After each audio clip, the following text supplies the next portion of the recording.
In the annals of American crime, Alcatraz Federal Penitentiary, aka The Rock, is the quintessential maximum security prison. Fortified on an island in the cold, turbulent waters of San Francisco Bay, it's become the de facto destination for America's most dangerous compensators. However, if you fill a prison fortress with the most dangerous people in the country, the prison will, of course, become a dangerous place. And even with Alcatraz's notoriously tight security, the men sometimes resorted to sensational violence. We will uncover some of the most horrific murders that occurred at the hands of Alcatraz mechanics. Royal Officer C. Klein, 1938. Although no refugees have been verified from Alcatraz, many improvements have been made. And when they do, the ensuing battles are often deadly. On May 22, 1938, Correctional Officer Royal Klein was supervising the prison woodshop when he made the fatal mistake of diverting his attention from taking a few minutes to make an inventory of supplies. According to David Ward's book Gangsters of Alcatraz, credits Thomas Limerick, James Lucas and Rufus Whitey, Franklin attempted to escape the workshop by calling through a window while Klein was in a nearby office. When the officer returned among the refugees, Franklin hit him with a hammer. Klein never regained consciousness. Stream 60 days on the A&E app. The men who succeeded climbed to the roof, where they confronted prison warden Harold Stites. They threw scrap metal they collected from the workshop at the warden while he returned fire. 2 men were shot, Limerick was killed, and the refugees were routed. The surviving prisoners were sentenced to life in prison for Klein's murder.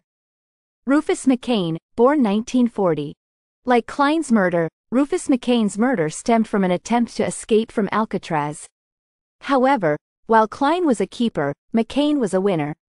He attempted to escape from Alcatraz with 2 other contractors on January 13, 1939. But like all escape attempts from Alcatraz, the prospect failed and one of his co-conspirators, Arthur Barker, was shot and killed by guards during the attempt.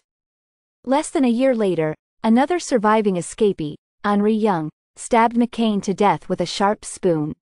He never explained his motives. In 1995, McCain's murder, and Young's subsequent trial, became the basis for Murder in the First, a film starring Christian Slater.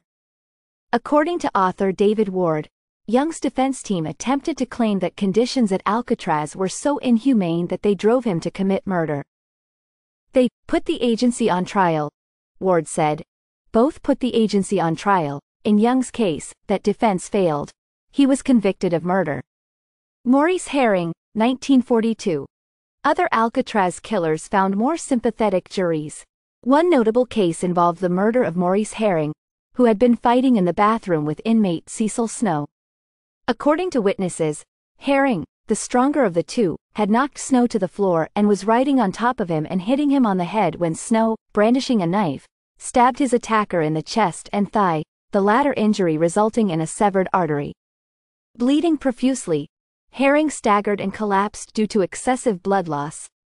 Within half an hour, he was pronounced dead at the prison hospital. In federal court, inmates testified on Snow's behalf, claiming that Herring was an angry attacker and had made numerous threats. Snow was acquitted of murder, but nonetheless sentenced by prison staff to disciplinary isolation for nearly 3 years. The jury believed it, Ward said of the verdict. Regarding disciplinary segregation, also known as the jury believed it, Ward said that prison officials receive a lot of criticism from people who consider the conditions inhumane. It was a cell with nothing in it, and the door was barred, Ward said. It was a cell with nothing in it, and the door was barred. Unknown. Claude Branch, 1945. Like Herring and McCain, Claude Branch was a prisoner who was murdered by a fellow inmate, Ralph Green, who delivered the fatal blow with a metal prop in the prison barbershop. Unlike the previously mentioned victims, Branch initially looked like he would survive, only succumbing to his injuries after 2 days. However, during his moments of sobriety, he was so reluctant to complain to the government, even his own killer, he denied to Alcatraz officials that a fight had occurred. Ward saw Branch's refusal as emblematic of the convict code of conduct that was Alcatraz's norm. Ward explains the principles of the code. You must not do anything that interferes with the play or activities of other inmates. You should not do anything to help the staff. You should be quiet and alone. And you should never give out information about other inmates. After Branch's murder, inmates defended his killer by claiming that Branch was a homosexual and regularly attempted to rape fellow inmates such as Green. As in Herring's case, the jury found Green not guilty, after which prison staff sent him to solitary confinement for 4.5 years. Officers William Miller and Harold Stites, May 1946.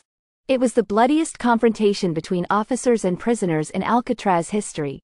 The Battle of Alcatraz, a 3-day incident in which Alcatraz inmates held prison guards hostage in prison cells and exchanged long shots with rescue teams. The takeover attempt was masterminded by bank robber Bernard Coy, who, working with other inmates, overpowered a guard and then quickly gained access to the prison's stockpile of weapons and ammunition, allowing them to effectively take over the prison.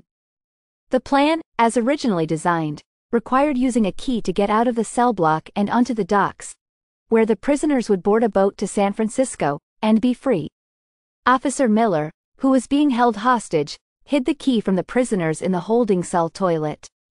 Miller and several other prison guards were shot and tortured by inmates while chasing the key. Miller died from his injuries, but not before he managed to identify the killer as inmate Joseph Kretzer. Officer Harold Stites, who helped neutralize the escape attempt that claimed the life of Officer Royal Klein, was shot to death in a shootout between guards and inmates.